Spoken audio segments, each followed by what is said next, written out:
Dobar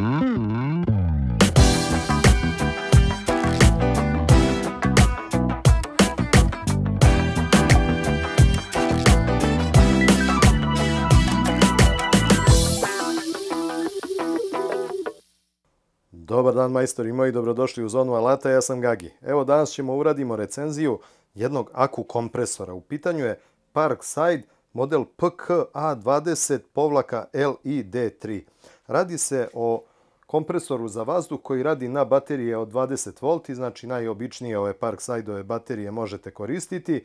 2 u 1 je model, znači ima mogućnost da napumpava dušeke, lopte, takve stvari i ima mogućnost da napumpava pneumatike, odnosno gume na kolima, biciklima, motociklima i takve stvari. Vrlo često se desi da treba nešto da se napumpa, ne pumpa vam se ručnom ili nožnom pumpom, uglavnom budu slabašne neke one male pumpice, a ova, hajde vidjet ćemo kakva je, valjda je dobra, nadam se da će biti ok. U Lidlu je trenutno bila na akciji 2500 dinara, znači 21 euro recimo. 3 godine garancije u Lidlu, to je to. Krećemo sa recenzijom, uživajte. Od nekih osnovnih specifikacija na pakovanju možemo vidjeti da je maksimalni radni pritisak 10,3 bara čak i da je protok pumpe 380 litara u minuti. Naravno, u kompletu nam ne dolaze baterija i punjač, jel tako, ali nam dolaze ova 3 adaptera, tako da možemo da napumpamo praktično bilo šta od ovih standardnih stvari. Ono što je bitno još da napomenem, ne mora se koristiti samo za naduvavanje, može se koristiti kao što vidite i za izvlačenje vazduha iz vakum kesa i za brže recimo izduvavanje tih dušeka i takvih stvari koje su naduvane vazduhom. I ono što je simpatično i lepo vidjeti da je opremljen čak i LED lampom. Kad raspakujemo ovo, dolazi nam uputstvo za upotrebu, možete da pročitate i dolazi nam ovako ovaj kompresorčić. Znači, simpatičan je, pozadi ovo ležište za bateriju, pogledat ćemo ga malo detaljnije. I za neverne tome, račun iz Lidla, evo ga, 2499 dinara. Kompresorčić ovako, na prvu loptu, simpatično izgleda. Ovo je prilično čvrsto, sve ok, odrađeno. Ova gumirana ručkica gore, sa prednje strane nam se nalazi izvod ovde za vazduh. To ćemo posle namontirati crevo pa ćemo vidjeti kako radi. Ovdje imamo jedan poklopčić. Ispod tog poklopčića su nam smešteni ovi dodaci za naduvavanje. Zgodno je, svi će imati svoje mesto i neće se lako izgubiti. A opet su na vidno. Sa ove jedne bočne strane smešteno je jedno rebrasto crevo koje nam je recimo za dušeke. Pozadije nam se nalazi port za bateriju, odnosno konektor je tu smešten. I sa ove druge strane nam je crevo za pumpanje guma. Sve je to ovako spakovano unutra. U principu ono što je dobro, što ovo crevo ima sasvim solidnu dužinu. Vidite, to je nešto preko pola metra. Tako da je to ok. Znači, izluđuje me kada uzmem ovako neke kompresorčiće, a oni imaju crevo evo ovoliko, ovako. I onda ne možete nikako ni da priđete, onda mora visi dole na točku, znači užas živi. Ovo je znači već pristojna varijanta i pristojna dužina creva. Ajde kad smo kod creva, ovdje nam je smešteno ovo drugo crevce. Njega kad izvadimo, evo kako izgleda. U principu nije neki kvalitet sa ovog creva, ali za te pare ne može se ni očekivati. Ovdje možemo vidjeti da ima ovaj bajonet priključak sa jedne strane, sa druge strane ima ovakav konektor i ovdje ima redukciju još jednu, tako da ok, u principu verujem da može da posluži. Ovo crevo se montira znači ovdje i sad evo radosti, odmah sam ovo uspeo da odvrnem, dobro, sreća pa se lako zavrće ovdje.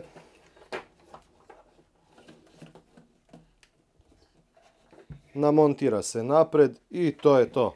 E sad, ono što još treba znamo, ovdje se nalazi usis kao što vidite, može i tu crevo da se namontira, znači otkači se odavde i montira se tu. Opet, gledajući sve ovo imamo u vidu da je Parkside hobi alat za ličnu upotrebu. Sa te strane ga ovako i tretiramo i testiramo, jel tako? Ovdje na gornjoj strani Imamo ovdje 3 tastera i jedan prekidač tropoložajni. Ubacit ću bateriju od 4 amper sata pozadi da bismo mogli da uključimo ovo sve. Evo ga. Znači, imamo 3 prekidača. Centralni prekidač je namenjen za uključivanje i isključivanje. I evo, kada uključimo, uključuje nam se ovaj mali displej i na tom malom displeju nam se pokazuje pritisak u barima. Znači, možemo menjati pritisak. Vidite. Znači, to. A ukoliko nastavimo a pritiskamo ovo centralno dugme, menjat ćemo jedinicu u kilopaskale, u PSI i u bar. Tako da to je to. Ovaj prekidač što imamo iznad, rekao sam tropoložajni, ovaj ovdje centralni položaj je isključeno, levi položaj vidite šta pokazuje, za naduvavanje dušeka, desni za naduvavanje guma. Jel tako? Tako da ako stavim ovdje 2,4 bara i uključim na ovu stranu, aktivirat će se kompresor za gume. To je to, sada nemamo ništa zakačeno na ovoj strani, tako da ne može ni da odradi, ali evo ako zatvorim to prstom, znači on meri pritisak, a ako idemo na ovu drugu stranu, onda će duvati na ovo crevce.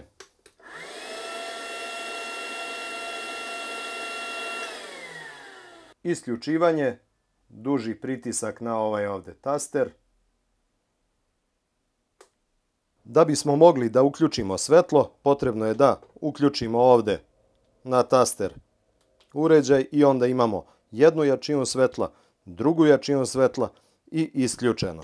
I to je u principu sve što se tiče funkcija ovog malog kompresora.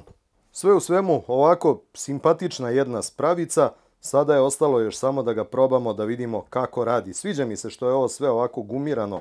Deluje to dosta robusno i čvrsto, ako ispadne da neće ništa da mu fali. Znači jednostavno ok skroz. Hajde da probamo nešto da uradimo s njim. Evo silom prilika ispustila guma na kolima. Nije fol, nije fora, jednostavno tako je kako je. Sad ćemo taman da probamo ovaj kompresor.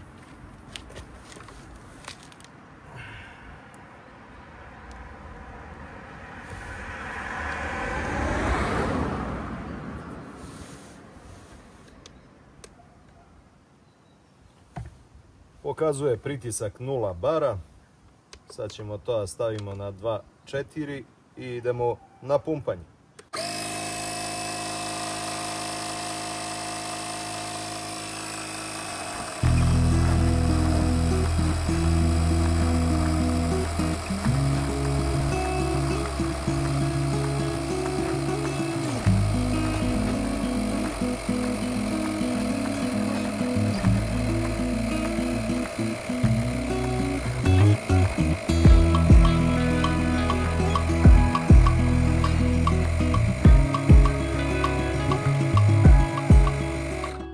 I evo ga, zaustavio se na 2,40. Trebalo mu je malo vremena, ali dobro, ok. Uspeo je od 0 do 2,40 da naduva gumu 17-icu, 225, 55, 17. Za to vreme baterija nije pala ni za jednu crticu. Pošto smo vidjeli onaj deo testa, hajde sada da vidimo kakav je u nadovavanju ovih guma, što kaže šlaufa ili čega god već. Sad ćemo da postavimo ovdje crevo ovako. Da ga uštekamo. To i da vidimo za koliko mu treba ovu dečiju jednu šlauf gumu da napumpa.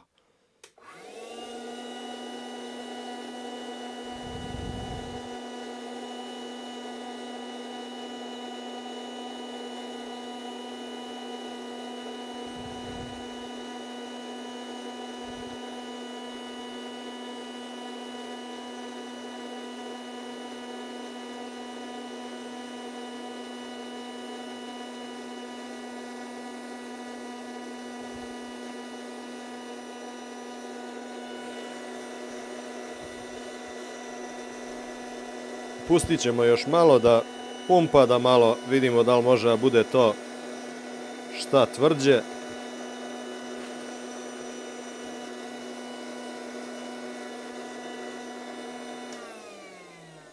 Pa sad nije baš ko kad, što kaže, napumpa čovjek iz pluća. E sad ovdje, vidite, trebalo bi odmah izvući odavde da se ne ispumpava. Ajde da dodamo vazduha. Evo ga. Faktički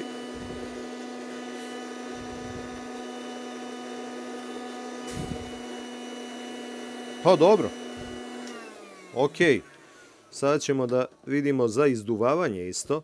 Samo ovo prebacimo na drugu stranu i sad može da odradi i to. E sad ovdje izgleda ne radi ovaj pipak, ali nema veze. Ima još ovdje vazduha, da vidimo za koliko može da izduva ovo.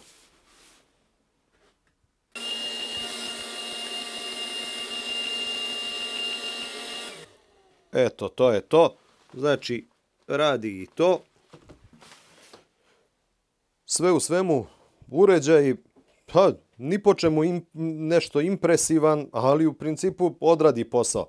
Dosta mu dugo je trebalo da napumpa gumu, opet imajte u vidu da smo pumpali gumu od nule, znači bukvalno koja je probušena bila, pa je naduvao na pritisak od 2,4 bara da sam mogao da odvezem to do vulkanizera da zamenim. Također, evo vidjeli ste, pa ova mala šlauf guma dečija, treba mu vremena, pa ali završi posao. E sad, da li nekome to radi posao ili ne, to sami vi procenite. U principu nije nešto skup, odrađuje posao, pa sad verujem da nije loše, ko već ima baterije, Parksidove, nije loše da se to ima, jer može da posluži za bajs, može da posluži za tako neke stvari, da se ne koriste ove ručne pumpe. Što se tiče potrošnje baterije, pa ništa od baterije nije potrošio, ovo su mali potrošači.